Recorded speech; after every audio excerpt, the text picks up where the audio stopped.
얼마 전 작고한 재벌 총수에게 숨겨진 두 딸이 있었다는 사실이 지난주 재판 과정을 통해서 밝혀졌습니다. 이들 자매가 작고한 재벌 총수의 딸이었다는 사실은 바로 유전자 검사를 통해서 밝혀졌다는 그런 얘기입니다. 네, 근데 최근 들어서 이런 그 친자 확인뿐만이 아니라 아주 다양한 분야의 이런 유전자 검사가 쓰이고 있다고 하는데요. 이 유전자 검사 서비스를 해주는 일부 그 바이오 벤처 기업들이 있다고 합니다. 근데 이 기업들이 마치 유전자 검사를 통해서 뭐 치매나 암과 같은 질병 인자뿐만이 아니라 개인의 성향이라든지 미래까지도 알 수 있게 해준다는 이런 과장된 선전을 하고 있어서 이게 지나친 상술이 아니냐는 그런 비난을 사고 있다고 하죠. 네. 그래서 오늘 이 시간에는 유전자 검사 과연 어디까지 왔고 또 어떤 한계가 있는지를 짚어봤습니다. 유전자 검사로 내 아이의 미래를 알 수 있다. 부모들에게 이보다 강력한 유혹이 있을까? 감춰져 있던 자녀의 재능을 알려준다는 유전자 검사.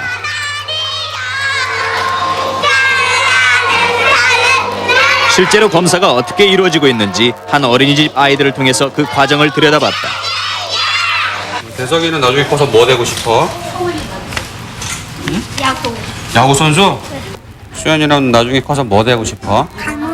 간호사. 여기 유치원 생활에서 어떤가요? 거의 뭐 성격 같은 것도 활발하고요. 한글 수업, 지식 면에서도 굉장히 다른 애들처럼 탁월하고요. 사교성 같은 것도 좋고. 유전자 검사를 위한 첫 번째 단계는 바로 머리카락 뽑기. 아이들에게서 뽑은 머리카락을 모근 부분만 떼어낸다. 떼어낸 모근을 액체에 녹인 다음 DNA를 증폭시킨다.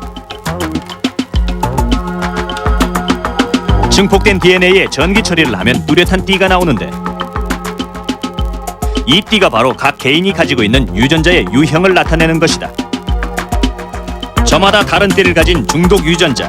모든 사람들은 이 세 가지 유형에 속한다. 이 중 A형은 알코올 중독과 깊은 관련이 있다고 알려진 유전자다. 저번에 선생님하고 검사했었죠? 머리카락 뽑아가지고. 네. 이거 결과가 나왔거든요. 자, 이거 머리카락 한 올로 실시된 유전자 검사. 그 결과는 3일 만에 나왔다.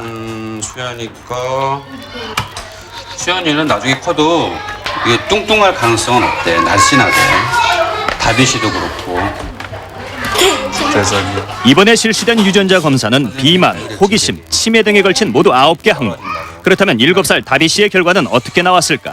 그 다음에 호기심 유전자는 어떤 그 충동성 부분 알아보는 거거든요. 뭐 백화점 가서 갑자기 카드로 막 물건을 산다 이런 부분인데 그러한 가능성도 없고요. 한 가지 문제가 되는 건 이제 그 우울 폭력 성향에 관련된 유전자예요. 근데 다비 씨가 지금 그게 상당히 좀 강하거든요. 근데 여자이기 때문에 어떤 폭력 성향 이런 쪽보다는 약간 좀 우울증이나 이런 거에 관련이 있을 수 있어요. 그러니까 이런 타입일 경우에는 부모님이 평상시에 이렇게 대화를 하는 습관을 잘 들이시고 어떠세요? 실제로 뭐 좀 그런 경향이 있나요? 어떠세요?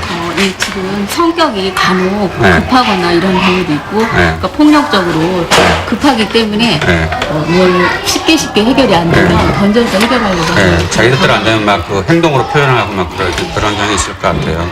그래서 뭐 이런 유전자에 따라서 꼭 그런 건 아니지만 많은 전문가들이 이렇게 조언하고 있으니까 그런 부분에 대해서 좀 더 신경을 쓰시면 될 것 같습니다. 호기심이나 중독성 등 성장 환경과도 깊은 관련이 있는 개인적 기질에 대한 유전자 검사. 과연 그 결과는 과학적으로 얼마나 정확한 것일까?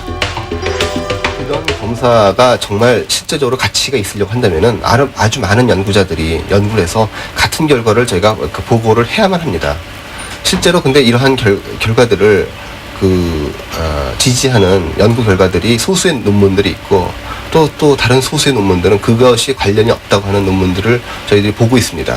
그런 상태에서는 이것을 연구의 대상으로서는 저희들이 굉장히 중요하게 생각해야 될 문제이지만 이것을 유전자 검사로서 일반인들에게 한다는 것은 굉장히 위험한 일이라는 것이죠. 이런 우려에도 불구하고 최근에는 유전자 검사를 통해 배우자를 소개해주는 결혼정보 회사까지 등장했다. 이젠 사주로 보는 궁합에서 벗어나 유전자 궁합까지 보게 된 것이다. 한 결혼정보 회사의 회원인 혜정 씨도 유전자 궁합을 통해 맞선을 보기로 했다. 성격은 물론 체력과 질병에 있어서도 혜정 씨와 잘 맞는 사람을 찾기 위해서다. 남자가 예를 들어서 치매 유전자가 있다고 가정을 해보자고요. 근데 여자도 검사를 해보니까 치매 유전자가 있습니다. 그 자식은 모두 치매 가능성이 높은 유전자를 다 가지게 될 테니까 어떤 결혼이라는 것이 그 당사자들끼리의 미래도 중요하지만 2세의 어떤 건강이나 행복도 굉장히 중요하지 않습니까? 지난 77년 벨기에로 입양된 구천희 씨. 친부모를 찾기 위해 24년 만에 다시 한국을 찾았다. I'm looking for the 360 19 Chonho Idong. Okay. That's the place where I was abandoned, and I would like to see it. 현재는 이게 바이오 주식회사가 없어지고 해공공원으로 바뀐 상태입니다. 해공공원 원부지가 되는데 천호동 360-19번지. 버려진 구천희 씨가 발견된 주소지다. 그런데 유일한 단서였던 주소마저도 영영 지도에서 사라져버린 것이다. 자신의 정확한 이름도 나이도 알지 못하는 구천희 씨.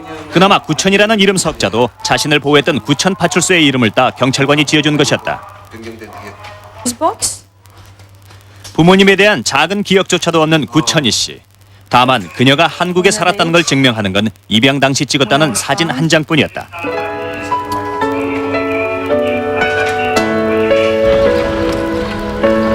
파출소를 나온 구천희 씨가 향한 곳은 해공공원이었다.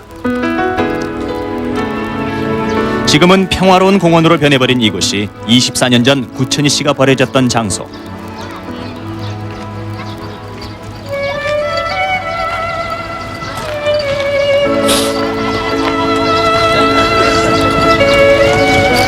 얼굴 한 번 본 적 없는 부모를 찾아왔건만 자신과 부모님을 기억할 만한 자취는 어디에서도 찾을 수 없었다. I would never blame them or I would never reproach them for giving me away because I know, or at least I want to know, I want to believe that that was the best thing that they could do at that time, and that was also the best for me. 벨기에로 떠나기 하루 전 구천희 씨는 한국사회복지재단을 찾았다. 그녀가 떠난 뒤 혹시라도 달려올지 모를 부모님을 위해 자신의 유전자를 남겨놓기 위해서였다. 유전자 검사는 그녀에게 마지막 희망인 셈인 것이다. 대부분 그 어떤 단서가 있는 사람들 이미 찾을 사람 다 찾았어요. 근데 대부분 사람들이 찾는 사람들 단서가 없는 사람들이 상당히 많기 때문에 그분들은 뭐 이 DNA 정보 아니고서는 가족을 찾는다는 건 거의 불가능한 일이죠. 아무런 기억도 단서도 없는 이들에겐 유전자 검사야말로 혈육을 찾을 수 있는 유일한 방법인 것이다.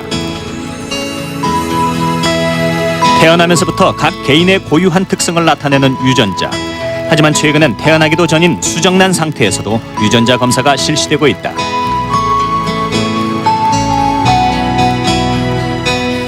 대전에 있는 한 산부인과.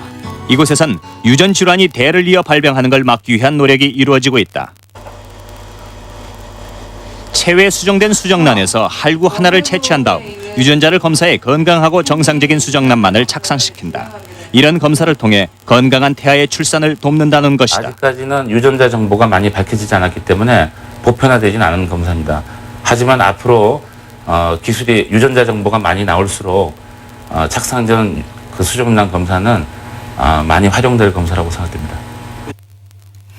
네, 예, 결국 지금까지 밝혀진 유전자 정보와 기능이라는 것은 너무 부분적이기 때문에 네. 빙산의 일각이라는 얘기인데요. 예.